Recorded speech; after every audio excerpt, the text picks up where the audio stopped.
So, hello everyone, welcome to Yarpedia. I got Director of IIT Tirupati. First of all, thanks a lot for joining us, sir. My pleasure. So, basically, sir, as a Director of the IIT Tirupati, so what we can expect from the IIT Tirupati today here in I-Inventive second edition? First of all, a quick recap on it. Yeah, so IIT Tirupati, third generation IIT, coming up fastest among the third generation IIT. We are the first IIT to complete our first phase construction 100%. Okay. And we started operations on the permanent campus in 2018 itself. Right. Within less than 3 years after starting, which is the record for any second or third generation IIT. And in 100% in all respects, in 2022 we moved all operations in the campus.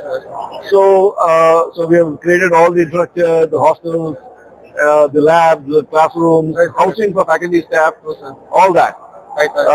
And then our academic programs also have been growing. We have very strong research focus. Out of the 1,600 students we have now, more than 250 are PhD students. And of course we have our MTech programs in all the 5 engineering streams. We have in civil and environmental, computer science and engineering, electrical engineering, mechanical engineering, and then in chemical engineering. And then we have MSc programs in math, physics and chemistry. Right? And we have PhD programs in all, and from the humanities program we have the Masters in Public Policy. The second batch is already here, the third batch will be joining soon. That's again, it's been very successful program in the sense we are attracting students from different backgrounds, not just the technology background. Less than half of the students are engineering students. We have students from TIS, Tata Institute of Social Sciences, all that coming and joining our program. And then we have PhD in all the 9 departments. We have PhD in philosophy, economics, and then all the engineering areas, and so on. So, as a Director of IIT Tirupati, sir, you are in the perfect position to quote on this statement. Most of the research that they have feared that most of the research is being done in India and they are putting on the shelf. They are not in position to convert that into industry. So, how you are taking this into consideration and how in IIT Tirupati we are incorporating this? That whatever being research done, that is just put in the industry and people get the industrial assistance or they get the industrial collaboration. So definitely that is changing considerably. Maybe what in IITs have always had a very strong industry focus. For example, I have been a professor at IIT Madras before taking over director. And IIT Madras had this, for example, tradition since the 70s, working closely with the industry. Right? And a lot of it had to be through consulting and so on. The concern is the industry is not putting enough money into research. Okay, they want immediate solutions. So they want to take it in the consulting mode. Now coming to working very closely with the industry, we have collaborating with a lot of industry from the beginning. We have, for example, Center of Excellence for Smart Factories, along with Siemens and Wipro. Okay, Siemens and Wipro have come together, and so it's IIT Tirupati, Siemens, Wipro Center of Excellence for Smart Manufacturing and Advanced Manufacturing. So we are trying to provide platforms.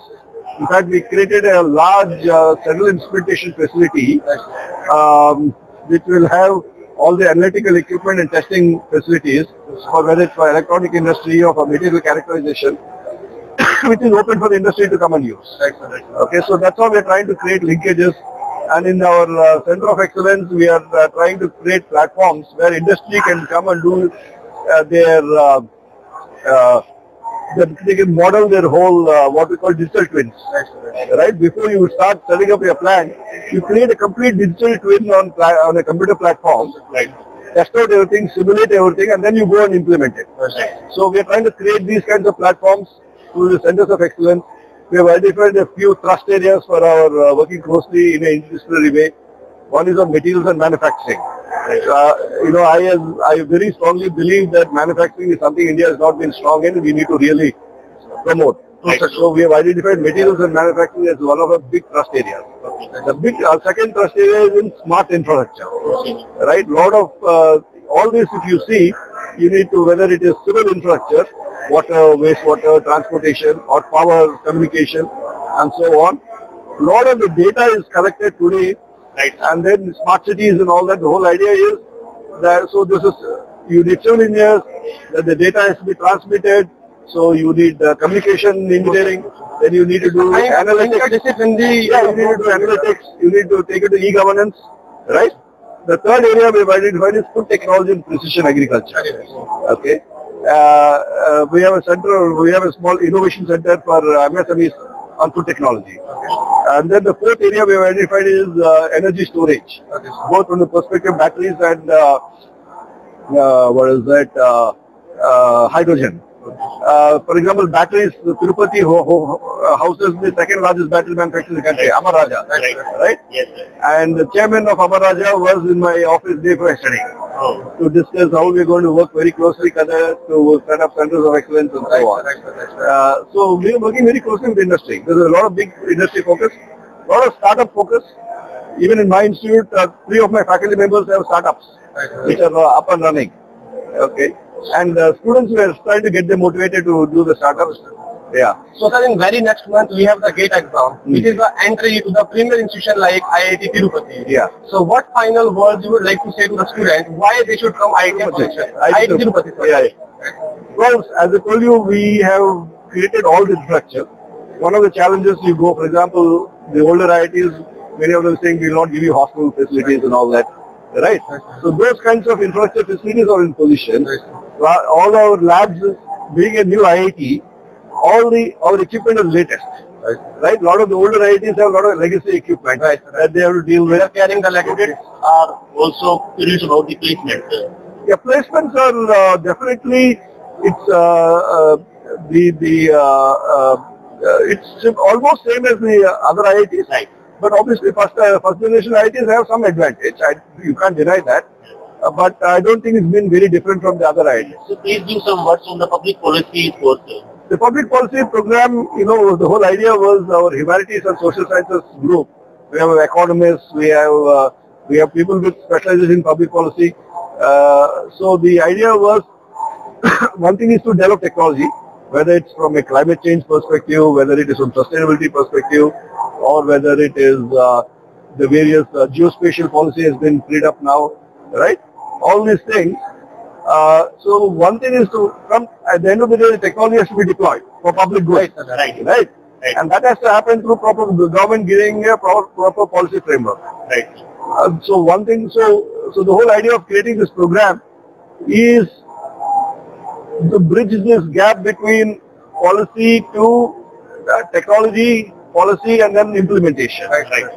So we are looking at various aspects. For example, we are trying to bring in a lot of data science and analytics into the policy decision making, making the students take courses in this area, right? Equipping them with those skills, and so on. Sir, basically recently, last question is that there is a debate because among the technocrats, like the recession is going on. Recession. So what is your take on this? Because you're in the right position, and if something important is coming from the people like your person like you, it will be a sense of satisfaction for the student. How do you see as a recession? Well, see, you're talking about the economic recession? Yeah. Okay, so these are cycles that happen, right? We have seen that over a period there is a cycle of boom and then recession. But what the message I would like to give is that students are shunning core areas, which is going to have a huge demand because not many students are joining that, and the country still has to build 60% infrastructure. India is somehow trying to become a major manufacturing hub of the world, right? So you need mechanical engineers, you need chemical engineers, you need civil engineers to do all these things. The only challenge is they have very good career opportunities and so on. So this is something, the message has to go to people that engineering is not just computer science, and from a country's perspective and opportunities perspective, the core sector has a lot of opportunities. Only thing is, people, if they have dedication to that sector, other things, they grow. Right? They have to have little long-term perspective and a career rather than immediate job. Yeah, that would be my message to the younger students. Thanks for sparing your time, sir. It was truly a valuable insight. I am sure all the viewers will get some definitely helpful results from this. Sure.